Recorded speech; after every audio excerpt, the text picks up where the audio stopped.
Bonjour à tous mes voisins et voisines du monde mondial, j'espère que vous allez bien.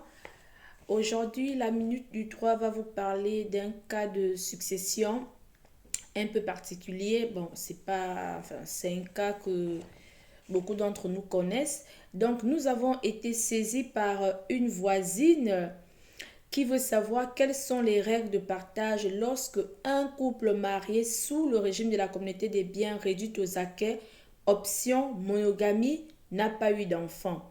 Quelles sont les règles de partage? Alors, revenons un peu sur la petite histoire. Nous avons dit que la communauté des biens réduits aux acquets est ce régime dans lequel les règles communes où la communauté commence à partir de la célébration du mariage, sinon après la célébration du mariage, c'est à partir de ce moment-là qu'on parle de biens communs. Ça veut dire que tous les biens qui ont été acquis pendant le mariage sont communs aux époux, sauf les biens acquis par donation, par legs ou acquis en emploi, réemploi des fonds ou des biens propres qui appartenaient déjà aux époux avant le mariage. Ce qui veut dire que tous les biens qui appartenaient aux époux avant le mariage ne tombent pas dans la communauté, sauf si les époux eux-mêmes décident par un acte de faire entrer ces biens dans la communauté. Il en est de même pour les biens reçus en héritage ou par donation. Voilà. Alors, ce qui nous intéresse aujourd'hui, c'est un couple qui est marié sous le régime de la communauté des biens, mais malheureusement, ce couple n'a pas eu d'enfant. Donc, la voisine veut savoir comment se font les règles de partage ou bien quelles sont les règles de partage. Donc, expliquons. Au Gabon, le Code civil dit ceci. La dévolution légale intervient pour comment on dit ça, régler la succession ou comment dire, voilà, régler la succession lorsque le défunt n'a pas laissé un testament. C'est à ce moment-là que les règles de partage établies par le Code civil interviennent. C'est ce qu'on appelle la dévolution légale. Ce qui veut dire que si le défunt a laissé un testament, la dévolution légale n'intervient pas, on respecte la volonté du défunt contenue dans le testament, sauf si ce testament-là contient un partage qui ne correspond, enfin, qui ne respecte pas les règles de droit. Exemple, un monsieur qui va laisser, parce qu'il n'a pas eu, dans ce cas par exemple, il s'agit d'un monsieur qui n'a pas eu les enfants avec sa femme. Il se pourrait que ce monsieur a peut-être eu des enfants hors mariage.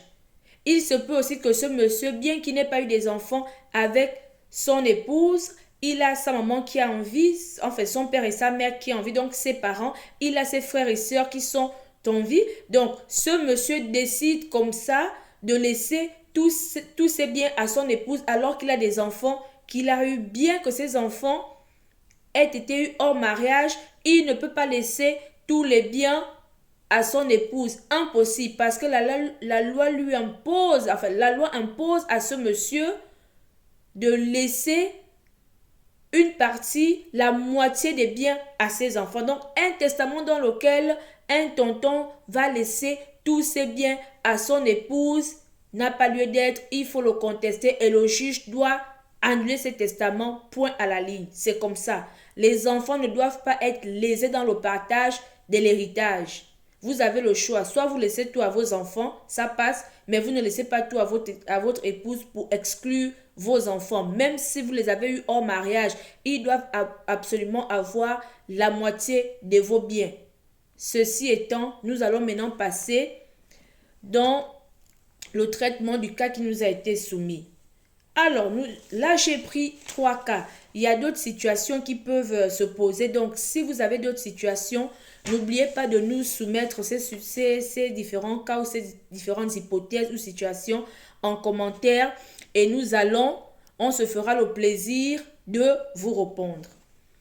Alors, la tantine nous dit que Ici, il s'agit aujourd'hui, nous allons parler de tonton Minko et de tantine Kassa. Donc, tonton Minko, si tu nous écoutes, bonsoir à toi là-bas. Nous espérons que tu vas bien. Donc, c'est vrai que ici tu es décédé, mais bon, les morts sont morts. On a l'espoir de te revoir dans le monde nouveau, d'accord? Donc, repose en paix. Donc, Tantine Kassa, bonjour à toi. C'est à toi que nous allons répondre ce soir. Donc, nous te saluons du haut de ta position et nous espérons que tu as le code civil en face de toi parce que c'est important.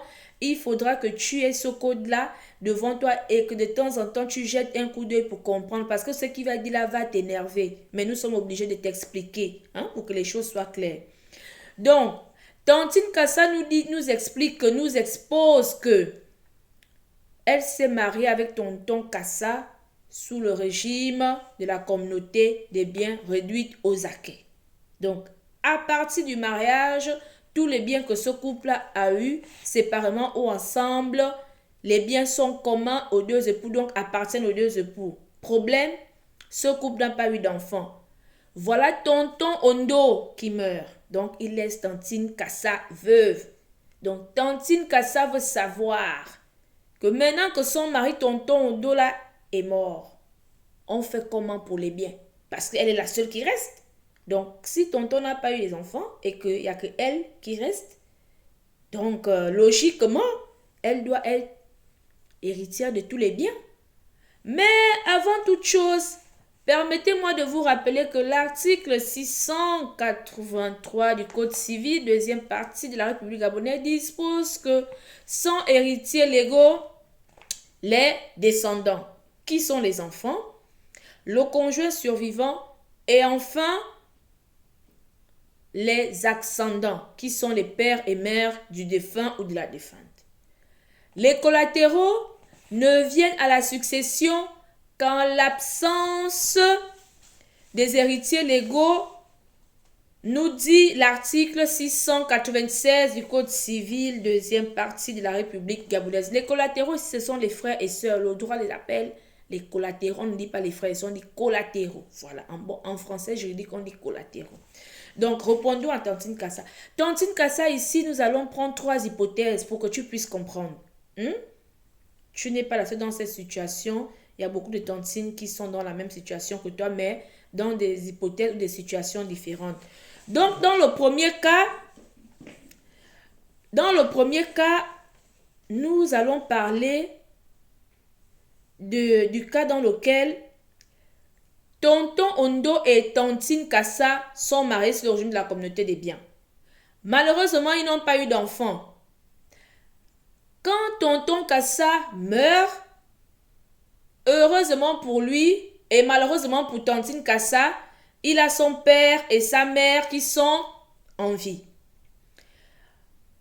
L'article 691 nous dit que lorsque tous les héritiers légaux prévus à l'article 683 sont en vie, donc les enfants du défunt, le conjoint du défunt et les pères et mères du défunt, chacune de ces catégories a droit à un quart de la masse successorale.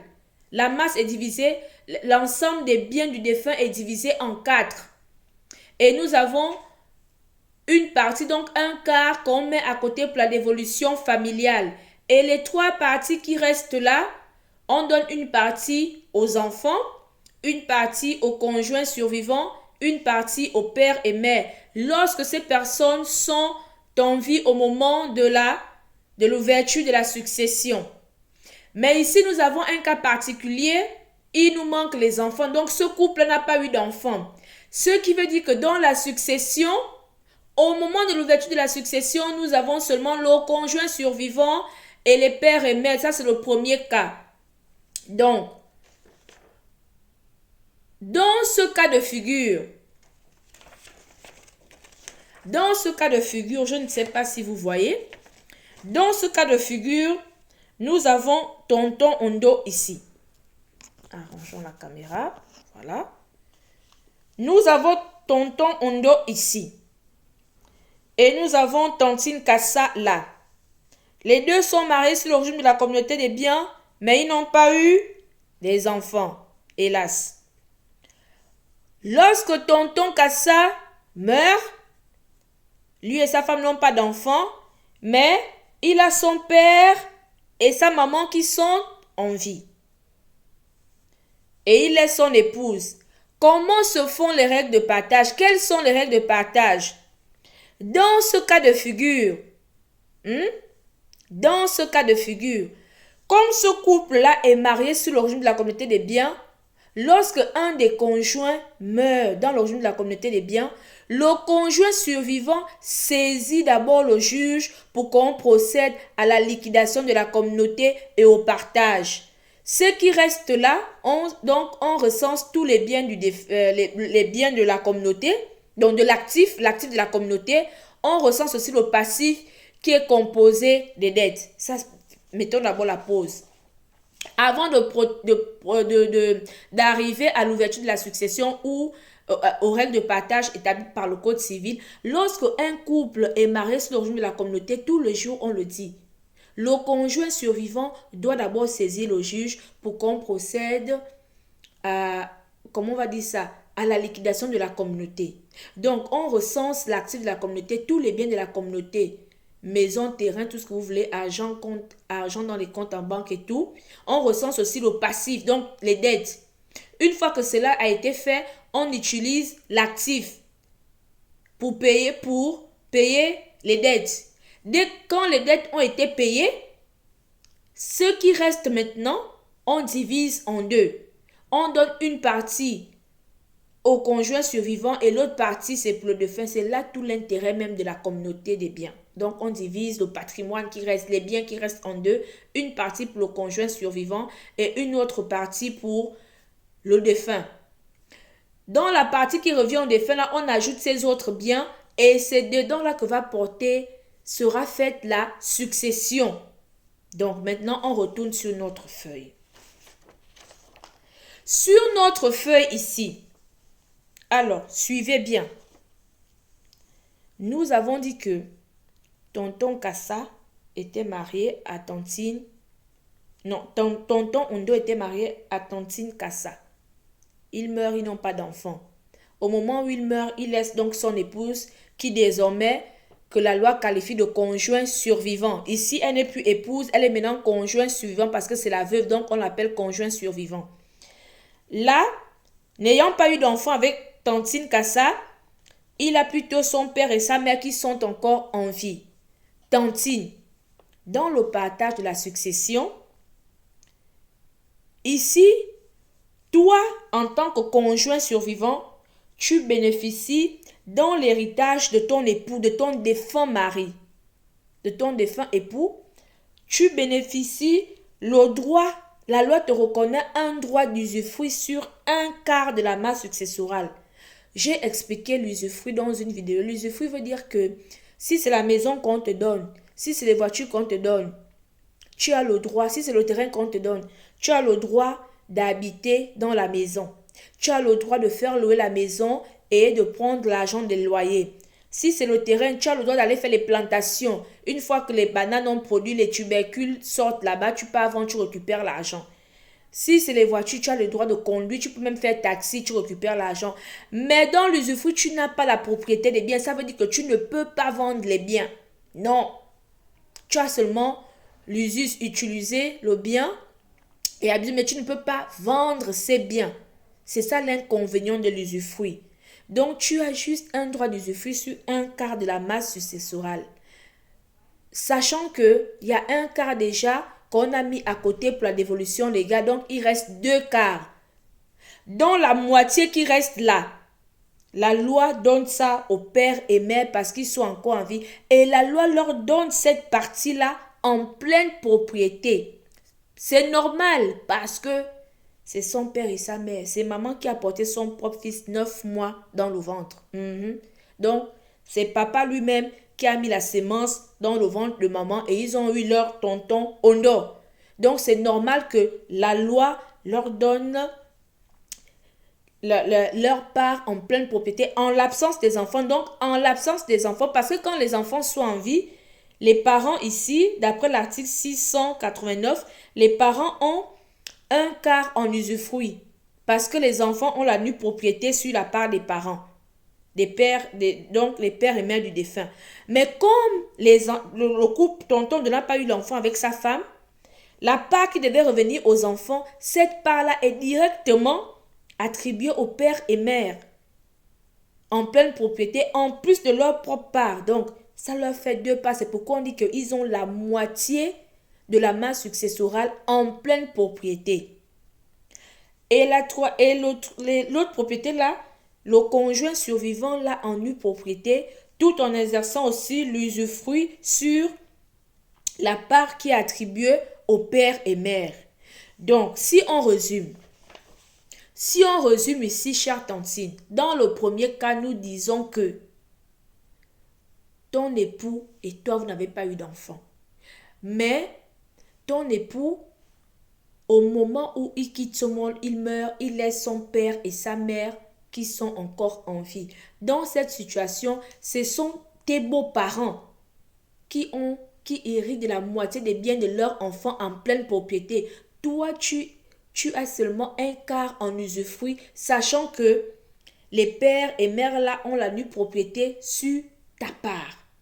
Donc, si je veux parler en français facile, en fait, tu n'es pas héritière des biens de ton mari. On te reconnaît juste un droit d'usufruit. On avance. Ça, c'était le premier cas. Deuxième cas, nous allons prendre le cas où la base est la même. La base est celle-ci. Vous êtes marié sur l'origine de la communauté, des biens réduits aux acquets. Vous n'avez pas eu d'enfant. Mais dans le cas que nous allons voir là, malheureusement pour la tantine, le tonton a des enfants. Dans ces enfants, nous avons deux catégories. Il peut s'agir des enfants que ton époux, donc tonton Ondo, a eu hors mariage. Donc pendant qu'il était marié avec sa femme, il a fait des enfants avec des Chisa. Ou avant de rencontrer sa femme, il avait déjà des enfants. Ou encore, pendant même qu'il était avec sa femme, ils étaient déjà mariés, ou avant de se marier, il a eu à reconnaître les enfants de ses frères et sœurs. Beaucoup d'entre nous ont été reconnus par leurs oncles. Donc, quand sa petite sœur a accouché, c'est lui qui a donné ses papiers pour qu'on fasse l'acte de naissance. Donc, à la place du père biologique, c'est lui qui a mis son nom. Donc, il a reconnu cet enfant-là. Donc, ce sont des enfants qui appartiennent à ton mari. Malheureusement, vous n'avez pas eu d'enfant. Dans ce cas de figure-là, que nous dit la loi?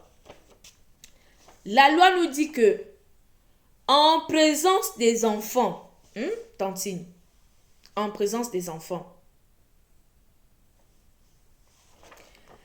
Donc, dans l'exemple que nous allons prendre ici, voilà tonton Ondo ici. Voilà tantine Kassa.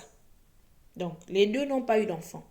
Mais le tonton a eu des enfants hors mariage, où il a reconnu les enfants de ses frères et sœurs. Donc, lui, il a ses enfants, mais les deux n'ont pas eu d'enfants. Comment se fait le partage de l'héritage? Ici, les enfants ont déjà un quart de la masse en pleine propriété. Étant donné que le père, voilà, je vais lever un peu. Étant donné que, donc je disais, ici, les enfants ont d'abord leur quart en pleine propriété. Les seuls héritiers qui héritent en pleine propriété lorsqu'il y a les pères et mères, ce sont les enfants. Ce sont les seuls. Les pères et mères n'héritent en pleine propriété qu'en l'absence des enfants. C'est comme ça. Donc, le droit privilégie les enfants dans le partage de l'héritage. C'est clair et net. Donc, ici, les enfants, vu que tonton Ondo a laissé les enfants, donc ils ont déjà un premier quart de la masse en pleine propriété. Comme tonton Ondo n'a plus de parents, donc son papa et sa maman, qui font les grands-parents des enfants là, sont eux aussi décédés. La part qui devait revenir aux grands-parents des enfants là eux-mêmes étant absents parce qu'ils sont décédés, cette part-là aussi revient aux enfants en pleine propriété. Ce qui veut dire que les enfants ont, la loi leur reconnaît la moitié de la masse successorale en pleine propriété en l'absence des ascendants. Donc, en l'absence des pères et mères du défunt, la part qui devait revenir aux pères et mères du défunt revient aux enfants. C'est pourquoi les enfants, en l'absence des ascendants de leur papa ici, les enfants héritent de la moitié de la masse successorale en pleine propriété. Et les enfants héritent encore ils ont encore la nue propriété ici de la part qui est reconnue au conjoint survivant. Ce qui veut dire que si la tantine là n'a pas eu les enfants avec le tonton et que le tonton a ses enfants là, les enfants là sont les véritables propriétaires du tonton. Elle là, elle n'est pas héritière. La loi lui reconnaît un droit d'usufruit. Elle utilise seulement les biens, elle s'arrête là, elle ne peut pas vendre les biens. C'est normal. Elle est mariée sous le régime de la communauté. La communauté a été liquidée après le décès du tonton. Donc, elle a déjà reçu sa part, la moitié. Ce n'est plus normal qu'elle vienne encore hériter ici en pleine propriété. Ça ne sonne pas bien aux oreilles. Donc, c'est normal qu'on reconnaisse à Tantine Kassa juste un droit d'usufruit. Comme ça, quand elle a fini d'utiliser les biens ou quand elle se remarie, elle va dans son mariage, les enfants récupèrent. De toute façon, ils ont la nue propriété sur les biens qui sont reconnus à Tantine Kassa. Je ne sais pas si c'est clair. Si ce n'est pas clair, ne vous inquiétez pas. Vous laissez les questions en commentaire, on va répondre. Donc, dans ce cas de figure aussi, Tantine Kassa récupère son quart en usufruit, c'est tout. Elle ne devient pas propriétaire des biens de la part qui revient à son mari, non. Les propriétaires ici sont les enfants du défunt. Un point, un trait, on avance. Même si les enfants du défunt là, ce sont des enfants qu'il a eu hors mariage, que ce sont les enfants de ses frères et sœurs.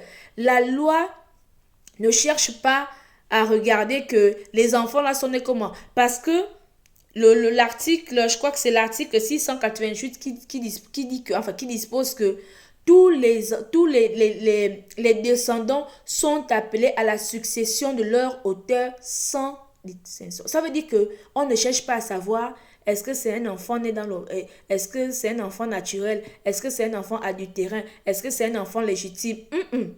Dès qu'on nous apporte l'acte de naissance qui montre que l'enfant là est le fils de tonton Ondo, la fille là est la fille de tonton Ondo, c'est bon, il est héritier de son père.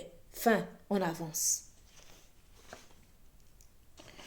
Troisième cas de figure, le cas de figure qui va énerver Tantine Kassa. Parce que la loi a pensé à tout.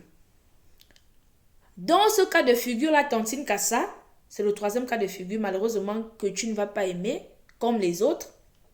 Ici, comme dans les autres, la base est la même. Vous n'avez pas eu d'enfant. Tes beaux-parents sont décédés. Donc, le papa et le maman de ton... Et la maman, excusez-moi. Donc, je disais, le papa et la maman de ton époux sont décédés. Malheureusement pour toi, les frères et sœurs de ton époux, donc de ton défunt mari, sont en vie. Ce sont ceux-là qui viennent te causer les problèmes. Donc, qui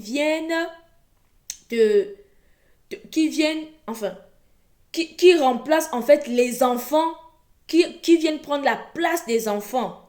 Parce que la loi dit que l'article 696, voilà, non, c'est plutôt l'article 696, donc 696 qui dispose que les frères et sœurs ne viennent à la succession du défunt qu'en l'absence des héritiers légaux. Donc, c'est souvent les enfants qui excluent les frères et sœurs de la succession. Rappelez-vous, c'est avec la révision de 2015 que les collatéraux, donc on a dit que les frères et sœurs, le droit les appelle les collatéraux. Donc c'est la révision de 2015 qui a sorti les frères et sœurs des héritiers légaux parce que c'était une catégorie qui causait beaucoup de problèmes. Les oncles, les tantines, ce sont eux qui, la plupart du temps, spoliaient la veuve et l'orphelin. Donc pour réduire les problèmes, le législateur gabonais a jugé utile de sortir les héritiers légaux de la succession, surtout lorsque les enfants sont en vie. Donc, c'est pourquoi à l'article 696 du Code civil, deuxième partie, le législateur dit que, en l'absence des héritiers légaux, les frères et sœurs viennent à la succession du défunt. Donc, en présence des frères et sœurs, comment se fait le partage de l'héritage? Lorsque le couple n'a pas eu d'enfant, donc ici nous sommes dans un cas où le couple n'a pas eu d'enfant, donc tonton Ondo et tantine Kassa n'ont pas eu d'enfant. Mais quand tonton Ondo meurt, il laisse ses frères et sœurs. La loi nous dit que tantine Kassa a un quart de la masse toujours en usufruit. Ça ne change pas. Parce qu'on a déjà procédé à l'éclatation de la communauté. Elle a une partie des biens. C'est à elle. Pourquoi elle va encore prendre le quart là en pleine propriété? Ce n'est pas normal. Elle n'est pas le seul parent du défunt. Oui. Le défunt, il a ses frères et sœurs. Il a ses enfants. Il a sa mère. Donc c'est logique. C'est logique qu'elle puisse hériter en usufruit. Beaucoup de femmes ne le comprennent pas. Elles sont en mode, mais donc j'ai travaillé cadeau. Tantine, tu as travaillé cadeau que tu es la seule à avoir donné l'argent pour l'acquisition du terrain. Tu es la seule à avoir donné l'argent pour la construction de la maison. Tu es la seule à avoir donné l'argent pour l'achat de la voiture. Non. Généralement, ce sont les hommes qui contribuent le plus. Ce n'est pas parce que tu es derrière lui pour dire, il faut penser à construire, hein, oui. Mais ce n'est pas suffisant pour que, à son décès, à sa mort, tu puisses hériter de tous les biens. Non, tantine, je suis désolée, mais ça ne fonctionne pas comme ça. Donc, revenons à nos mots et tons, comme ça on dit, hein, en tout cas, avançons. Donc, ici, nous avons tonton Ondo, nous avons tantine Kassa. On a dit qu'ils sont mariés, mais ils n'ont pas eu d'enfant. Donc, tonton Ondo meurt. Il n'a pas d'enfant avec tantine Kassa. Il n'a plus de parents. Donc, son papa et sa maman sont même décédés avant même que lui-même il ne meure. Heureusement pour lui, il laisse ses frères et sœurs et le conjoint survivant. Dans ce cas de figure-là, eux là, les frères et sœurs, la loi leur reconnaît, en l'absence des enfants, ils viennent maintenant à la succession. Comme les enfants ne sont pas là, n'existent pas, il n'y a pas eu d'enfants, la loi fait entrer les collatéraux, donc les frères et sœurs, dans la succession. À ce moment-là, ils prennent la moitié de la masse, donc la moitié des biens de leurs frères en pleine propriété. Tantine Kassa, tu as compris? Ouais, c'est comme ça. Donc, eux là, les frères et sœurs, ils prennent la moitié des biens de leurs frères en pleine propriété. Entre-temps, le cas qu'on reconnaît à tantine Kassa ici là, les frères et sœurs ont encore la nue propriété sur ce cas. Ça veut dire que en plus d'être propriétaires de la moitié de la masse successorale là, on leur reconnaît encore la nue propriété sur les biens qu'on attribue au conjoint survivant en usufruit. Donc autrement dit, les frères et sœurs sont propriétaires des biens qu'on donne à la femme ici. Donc, elle doit seulement utiliser. Si elle trouve un autre mari, elle va tranquillement dans son nouveau foyer. Elle laisse les biens là aux frères et sœurs. Donc, conclusion, la femme n'hérite pas des biens de son mari. Elle a juste un droit d'usufruit dont elle jouit pendant un certain moment. Et si les conditions ne sont plus remplies, elle libère et les véritables propriétaires récupèrent les biens. Point fini. Est-ce que nous sommes d'accord? Maintenant, nous avons un dernier cas de figure.